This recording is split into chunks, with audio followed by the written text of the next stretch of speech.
I'm Tinny from minibulldesign. Today I'm back up in the studio. It started out a pretty nice day, but it clouded in now. It's like 40 degrees outside. So I went down and stoked up the furnace and warmed it up in here.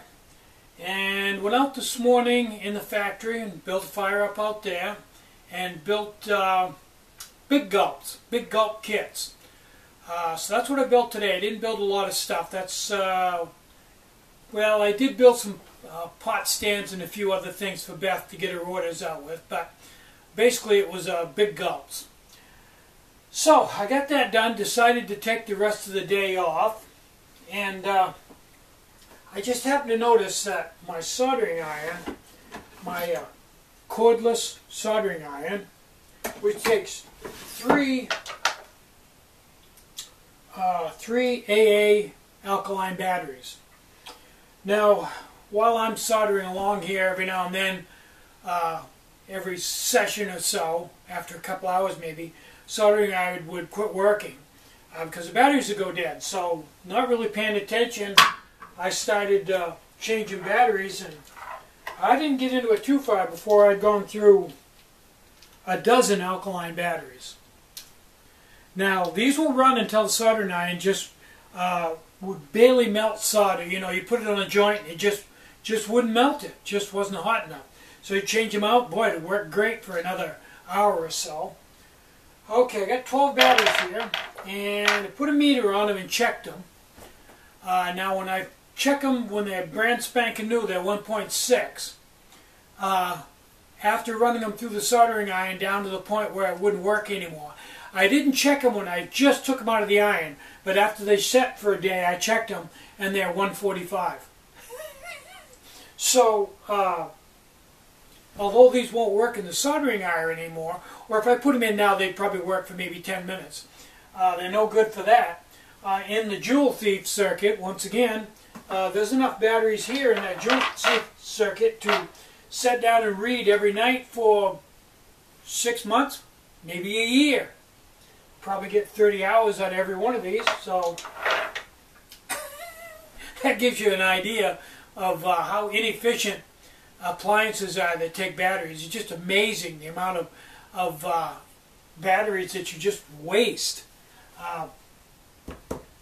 I like this too because this is running off a gel cell with a solar panel, and you never have to worry about it. This thing is run for I don't know how many hours. I just take it for granted now. I use it 2 or 3 hours every day, and it never gives me any trouble. It's always right there. Okay, we went to the dump today, and on the metal pile was an old audio amplifier, one of the real old ones. I brought that home and pawed all through it looking for toroids is what I was looking for, some ferrite toroids.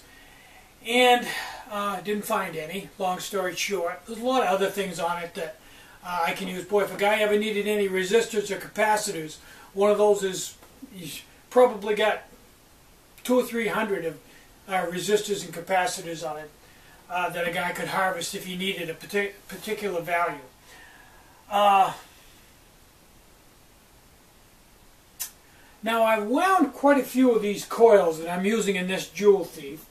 And now I'm completely a rookie when it comes to this, but I've wound a lot of these, and I've wound them and they haven't worked, and I've stripped them and rewound them.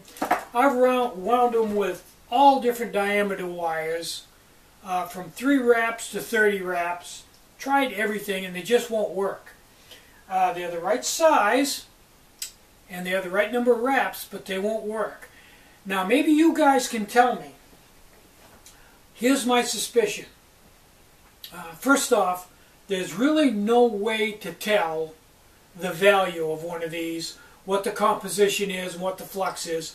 There is no standard color code. Every company has a different color code, and there's no numbers on these because they came out of an appliance. So there's no way for me to find out exactly what these are. And what's even worse, I believe if you go to the Make Magazine website where they make one, they tell you right up front to use a ferrite toroid. This one is not ferrite, it's iron particle. I know that for a fact. And it won't work. So I'm wondering, hey, let me know. You guys would know this, I wouldn't. If the reason why none of these are working is they're all iron particle instead of ferrite. Let me know, because that's what I suspect. I get a bunch of information on toroids and their composition, and as near as I can tell by reading this, the ferrite is much more responsive to signal. If you're using the iron particle, you need to put on a lot more wraps, and it just is nowhere near as efficient. Iron powder versus ferrite. So I think my problem is, and I suspect a lot of people I've seen on YouTube that couldn't get them to work, that may have been their problem too. So I want you guys ring in on that and let me know. It's just a suspicion. And if it's right, it would just be a matter of really paying close attention. On the Make magazine, they say ferrite right in the beginning, but a lot of these YouTube videos, they don't say what the, just use the toroid. Doesn't say what size, doesn't say what composition. I suspect that may be the problem. So anyway, I've beat my gums long enough. I'm Tinny from minibulldesign. Get out and hike, take a friend, enjoy the great outdoors, and more important than anything, try to have a really great day, and try to take the time out to have just a little bit of fun doing something today. Bye-bye.